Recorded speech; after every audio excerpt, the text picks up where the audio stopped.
Assalamualaikum warahmatullahi wabarakatuh. Berjumpa kembali dengan saya Andi Lesmana dalam mata pelajaran Pendidikan Pancasila dan Kewarganegaraan. Baiklah, untuk hari ini saya harapkan kita semua selalu diberikan lindungan oleh Allah Subhanahu wa taala serta diberikan kesehatan agar kita dapat menjalani pembelajaran ini dengan baik. Baiklah, anak-anak, untuk pertemuan hari ini kita materinya tentang udah masuk ke bab 4 ya. Apa itu bab 4? Nah, tentang bab 4 ini adalah dinamika persatuan dan kesatuan bangsa dalam konteks Negara Kesatuan Republik Indonesia. Nah, baiklah, untuk tujuan pembelajaran di pertemuan hari ini, yang pertama adalah mengembangkan nilai-nilai persatuan dan kesatuan bangsa dengan jujur di masa yang akan datang sebagai upaya dalam menjaga dan mempertahankan Negara Kesatuan Republik Indonesia.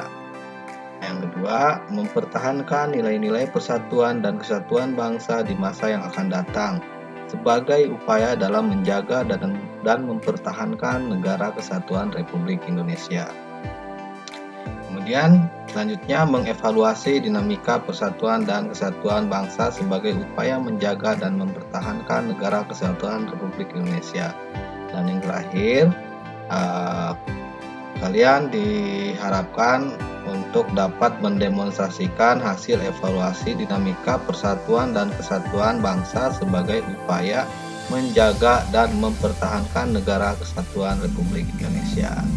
Nah, itu adalah tujuan pembelajaran kita pada materi bab 4 ini. Baiklah, untuk mempersingkat waktu, mari kita lanjutkan pembelajaran ini. Oke, ini kita lewat dulu. Nah, yang pertama, ini menurut Roger H. Solatu berpendapat bahwa negara dipahami sebagai badan atau agensi atau kewenangan authority yang mengatur atau mengendalikan persoalan bersama atas nama masyarakat. Kemudian menurut Miriam Budiarjo, tujuan berdirinya suatu negara adalah untuk menciptakan kebahagiaan bersama bagi seluruh rakyat Indonesia. Nah, jadi tujuan dibentuknya suatu negara itu adalah untuk menciptakan kebahagiaan atau menciptakan kesejahteraan bagi seluruh rakyat. Nah, itu. Lanjut. Nah, sini. Unsur-unsur negara terdiri atas yang pertama ada rakyat, kemudian ada wilayah, kemudian ada pemerintahan yang berdaulat. Ya, itu unsur-unsur berdirinya suatu negara. Yang pertama harus ada rakyat, ya. Kemudian harus ada wilayahnya, dan selanjutnya harus ada pemerintahan yang berdaulat. Selanjutnya, menurut teori modern yang berkembang hingga saat ini, terdapat dua bentuk negara, yakni negara kesatuan dan negara serikat atau federasi. Nah, apakah itu negara kesatuan? Nah, negara kesatuan adalah negara kesatuan merupakan negara yang berdaulat, di mana pemerintah tertinggi dilakukan oleh pemerintah pusat. Nah, kemudian apa itu negara serikat atau federasi? Negara serikat adalah negara yang bersusun jamak, artinya terdiri atas beberapa negara bagian masing-masing atau tidak berdaulat. Nah, negara manakah yang menganut sistem pemerintahan negara serikat? Salah satunya adalah Amerika Serikat. Nah, contoh untuk negara yang menganut negara kesatuan adalah contohnya adalah kita, negara Republik Indonesia ya. Oke, lanjut. Nah, gagasan perlunya membentuk suatu bangsa yaitu bangsa Indonesia, berhasil diwujudkan dalam Ikrar Sumpah Pemuda pada tanggal 28 Oktober 1928. Nah, ini Sumpah Pemuda ini diikrarkan oleh pemuda-pemudi bangsa Indonesia pada saat itu dan diikrarkan pada tanggal 28 Oktober 1928. Nah, bunyi dari Sumpah Pemuda yang pertama, kami putra-putri Indonesia mengaku bertumpah darah yang satu, tanah air Indonesia. Kedua, kami putra dan putri Indonesia mengaku berbangsa yang satu, bangsa Indonesia. Ketiga, kami putra dan putri Indonesia menjunjung bahasa persatuan, yaitu bahasa Indonesia. Nah, jadi dalam Sumpah Pemuda ini itu seluruh pemuda-pemudi Indonesia dipersatukan, ya, dipersatukan dalam bahasa, ya ada di alinea ketiga ini. Kami putra-putri Indonesia menjunjung bahasa persatuan, yaitu bangsa Indonesia. Nah, itu kurang lebih seperti itu isi dari Sumpah Pemuda. Selanjutnya, melalui proklamasi 17 Agustus 1945, bangsa Indonesia berhasil mendirikan negara sekaligus menyatakan adanya negara baru kepada dunia, yaitu Negara Kesatuan Republik Indonesia. Nah, jadi setelah perjuangan bangsa Indonesia yang sekian lama dan pada tanggal 17 Agustus 1945, nah bangsa Indonesia menyatakan kemerdekaannya.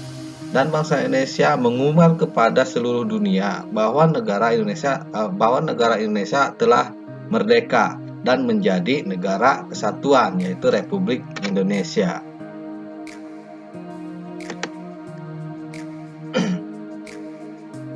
Adapun faktor-faktor penting pembentuk bangsa Indonesia antara lain sebagai berikut. Yang pertama, adanya persamaan nasib. Kedua, adanya keinginan bersama untuk merdeka. Ketiga, adanya kesatuan tempat tinggal. Keempat, adanya cita-cita bersama untuk mencapai kemakmuran dan keadilan sebagai suatu bangsa. Selanjutnya, dalam alinea keempat pembukaan Undang-Undang Dasar Negara Republik Indonesia tahun 1945, terdapat upaya pembentukan suatu pemerintahan negara Indonesia yang melindungi segenap bangsa Indonesia dan seluruh tumpah darah Indonesia. Itu tercantum pada alinea keempat ini, ya. Selanjutnya, sebagai negara kesatuan, Indonesia menganut asas desentralisasi dalam penyelenggaraan pemerintahan. Nah, apa itu asas desentralisasi? Nah, asas desentralisasi itu adalah asas penyerahan kewenangan dari pemerintahan pusat kepada pemerintah daerah untuk mengurusi urusan rumah tangganya sendiri berdasarkan prakarsa dan aspirasi dari rakyat dalam kerangka Negara Kesatuan Republik Indonesia. Jadi artinya asas desentralisasi ini segala urusan pemerintahan daerah itu diserahkan oleh pemerintahan pusat kepada daerah masing-masing, ya. Artinya gitu. Nah, kemudian pasal 18B ayat 2 ini memberikan tempat dan menghormati keberadaan masyarakat adat beserta hak-hak tradisionalnya yang sudah lama ada, bahkan hingga kini masih hidup di tengah-tengah masyarakat setempat. Nah, jadi tentang adat dan kebudayaan ini itu dilindungi oleh pasal 18B ayat 2, ya. Jadi kan biasanya di kita ada itu adat-adat seperti, nah kalau daerah kita, daerah sini, ya, itu ada adat yang namanya kebudayaan seperti zikir, ya. Nah, itu adalah kebudayaan, ya, kebudayaan tradisional. Nah, ini perlu dipertahankan karena ini dilindungi oleh pasal 18B ayat 2, ya. Jadi pemerintah melindungi keberadaan adat-adat dan kebudayaan tradisional, ya. Nah, baik, cukup sekian untuk pembahasan hari ini, ya. Kita telah membahas tentang bab bab 4 di poin A. Baik, sampai di sini pembahasan kita pada hari ini. Nanti tugasnya saya berikan di Google Classroom ya, nanti kalian pelajari untuk tugasnya, dan semoga apa yang saya sampaikan dapat bermanfaat dan dapat kalian dipahami ya. Bapak cukupkan sampai di sini. Sekian. Wassalamualaikum warahmatullahi wabarakatuh.